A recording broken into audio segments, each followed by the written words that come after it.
자, 첫 번째 키워드 김현미 사퇴 촉구입니다. 자동차는 불나고 비행기는 지연 운항되고 집값은 백약이 무효하게 뛰면서 국토교통부 장관 김현미 장관이 사퇴 요구에 직면했습니다. 엎친 데 덮친 격으로 이 공공택지 유출까지 됐죠. 곧 8번째 종합부동산 발표가 코앞인데 벼랑 끝에 몰렸습니다. 네, 어저께 한국당이 국토부 김현미 장관을 향해서 정면으로 사퇴 촉구를 했습니다.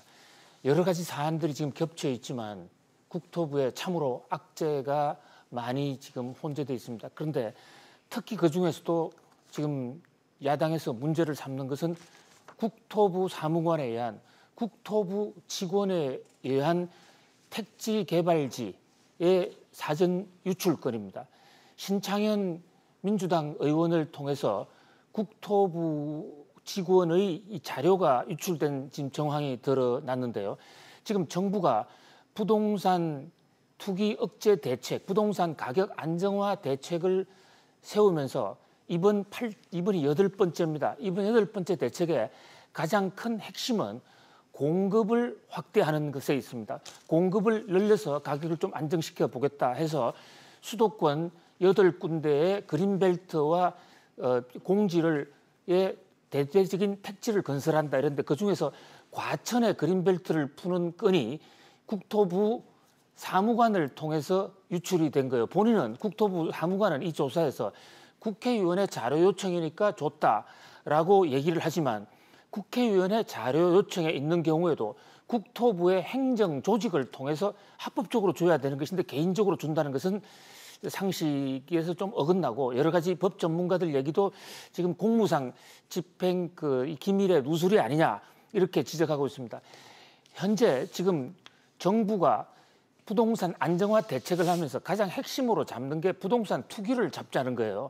그런데 부동산 투기는 일반적인 복부인들이 가격을 올리고 내리고 하는 것도 문제가 되겠지만 그것보다 더 중요한 것은 정부의 기밀을 미리 빼내서 과천에 그린벨트 해제될 지구를 미리 빼내서 그것을 부동산을 사고 팔고 했다면 이거야말로 가장 악질적인 부동산 투기의 전형이고 부동산 투기를 넘어서서 이것은 부동산 범죄고 비리에 속하는 것입니다.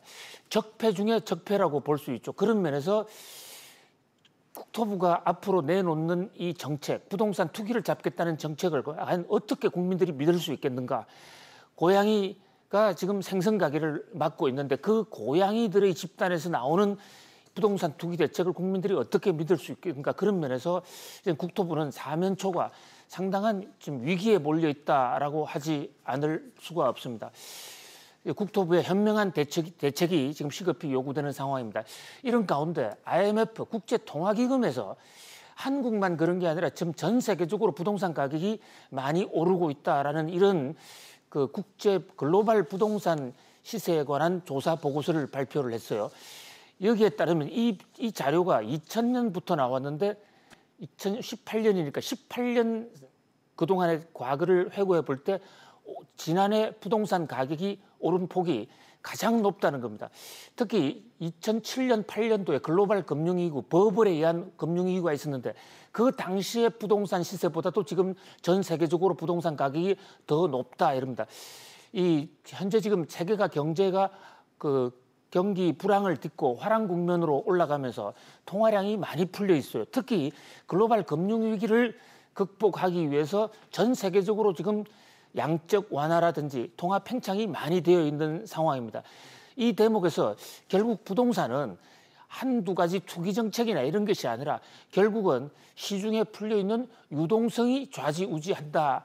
게 아닌가라는 걸 다시 한번 우리가 교훈을 받을 수가 있고요. IMF 조사 대상 64개국 중에 우리나라의 부동산 가격 상승률은 28위입니다.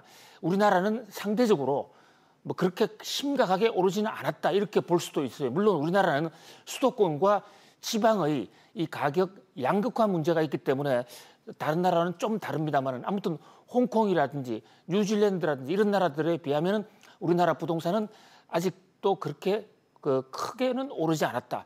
다만 여기서 중요한 시사점은 결국은 유동성이 부동산 가격을 좌지우지한다. 그런 면에서 우리나라의 이 유동성 관리, 결국은 거시경제 정책 관리가 부동산 가격 안정화의 핵심이다라는 것을 시사해 준다고 하겠습니다. 예. 자, 오늘의 두 번째 키워드입니다. 바로 보시죠.